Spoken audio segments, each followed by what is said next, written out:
In the heart of the Yoruba lands, where the rivers run wild and the winds whisper secrets, Oya was born with the breath of the storm. From the moment of her birth, the sky rumbled in acknowledgement of her destiny. Her mother, sensing the power within her child, named her Oya, meaning she tore, for even in infancy, her cries sent shivers through the air, and her laughter stirred the leaves of the great baobab trees. As a child, Oya's spirit was untamable.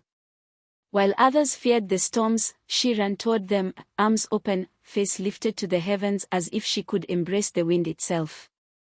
The elders of the land spoke of her future, whispering that she was chosen by the gods to command the elements. They watched as she grew, her presence unsettling the stillness of the air, her footsteps leaving gusts of wind in their wake. Her lessons came not from mortal teachers but from the very forces she would one day command. The rivers sang to her, teaching her the secrets of the currents, the thunderclouds rumbled wisdom in the sky, and the wind whispered in her ear, molding her into the warrior she was meant to be. But with great power came responsibility, and Oya would soon learn that the path of a goddess was not one of ease. From a young age, she displayed an uncanny ability to predict the weather, knowing when storms would strike long before the clouds gathered. The villagers came to her for guidance, seeking her wisdom in times of uncertainty.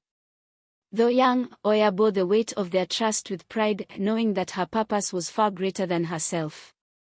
Oya's strength and beauty caught the attention of many, but none more so than Shango, the god of thunder and lightning. A warrior unmatched in battle, he was as fierce as the storms he commanded. But even he, with all his might, found himself drawn to Oya's wild, untamed spirit. She was unlike any woman he had ever known. She did not bow, she did not waver, and she did not fear his fire. Their union was as intense as the storms they ruled. Oya and Shango were a force of nature, their love as powerful as the tempests they conjured. Together they rode into battle, their presence heralded by rolling thunder and howling winds. While Shango rained fire from the heavens, Oya cleared the battlefield with her mighty gusts, ensuring his flames burned unchallenged. Their enemies learned to fear the sound of the approaching storm, for it meant Oya and Shango were nearby. But Oya was not merely a consort, she was a queen in her own right.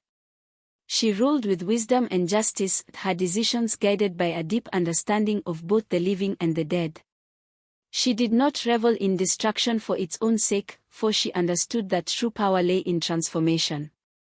She ensured that every war was fought for a purpose, every battle led to renewal, and every life lost was honored. Her influence spread beyond the battlefield. She taught warriors how to fight with strategy, not just strength. She guided the women of the villages, instilling in them a sense of power and independence. Her presence was felt in every home, every river, every gust of wind that carried the promise of change. Yet, as with all great unions, their love was tested. The fires of passion burned hot, but so too did the winds of conflict. Shango's temper was as volatile as the lightning he wielded, and Oya, ever the storm, would not be tamed. Though their love was undeniable, their differences threatened to tear them apart. Oya was not only a goddess of war and storms, she was also the guardian of the Niger River, known as the River of Spirits. The river's waters were sacred, a passage between the world of the living and the dead. It was Oya who stood at the threshold, guiding the spirits of the fallen to their final rest. She walked between worlds, a bridge between past and present, ensuring that the ancestors remained connected to their descendants. The whispers of the departed filled her ears, their wisdom shaping her rule. The people revered her not only for her might but for her ability to bring closure to grieving souls. When warriors fell in battle, it was Oya who carried their spirits, swallowing them into the winds, their names forever sung in the voices of the storm. Yet, her role as the guardian of the afterlife set her apart even among the gods. Some deities questioned her growing influence, whispering that she wielded too much power. They feared that Oya, with her dominion over both life and death, would soon rival them all. And so, the seeds of treachery were sown. As Oya's power flourished, envy and fear took root in the hearts of some of the gods. They saw her strength, her command over the elements, and they sought to diminish her.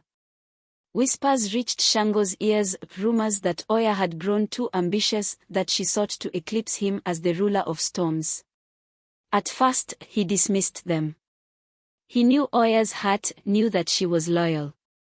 But doubt is a poison, and over time, it seeped into his thoughts, twisting his love into suspicion. When he confronted Oya, demanding to know if she sought to challenge him, the heavens trembled with the force of their clash. The winds howled in fury, and the sky darkened as their storm raged. Oya, wounded by his distrust, did not beg for his faith. She had given him her love, her strength, her loyalty. If he could not see that, then he was unworthy of her. With a final, powerful gust, she vanished into the storm, her presence leaving the air eerily still in her wake. The gods watched in silence, knowing they had driven a wedge between two of the most powerful beings in existence. Shango, though victorious, felt hollow. For what was a storm without the wind? What was fire without the air to fuel it? Though Oya departed, she did not disappear. She became the storm itself, the fierce wind that howls before the rain, the whirlwind that clears the path for new beginnings. When the storms rage and the winds cry out, the Yoruba people know Oya is near. She remains a force of transformation, a reminder that destruction is not the end but the beginning of renewal. Where others see the end, Oya sees rebirth. She dances in the gales, her presence felt in the shifting of the seasons, the changing of the tides, and the whispers of the ancestors carried on the wind. To this day, those who seek strength, those who embrace change, call upon Oya. She is the wind that drives away stagnation, the storm that clears the path for new growth. And though Shango's thunder still roars in the heavens, it is Oya's wind that carries its echo across the world. For she is Oya, the fierce goddess of storms and change, and she will never be silenced. Thus, the legend of Oya continues, carried by the winds, sung by the rivers, then told in the hearts of those who dare to embrace transformation. Oya's storm may have passed, but her winds never die. They whisper through the trees, roar in the tempests, and stir the spirits of those who seek strength and transformation. Her story is not just a myth, it is a legacy of power, resilience, and change. But this is only one of the countless legends that shape Africa's rich history. Do you want to uncover more untold tales of gods, warriors, and mystical beings? Then join us on this journey through Africa's greatest myths and legends. Subscribe to Legends and Myths of Africa now and be the first to experience epic stories like this. Like, share, and let the winds of Oya spread this tale far and wide. More powerful stories await. Are you ready to hear them?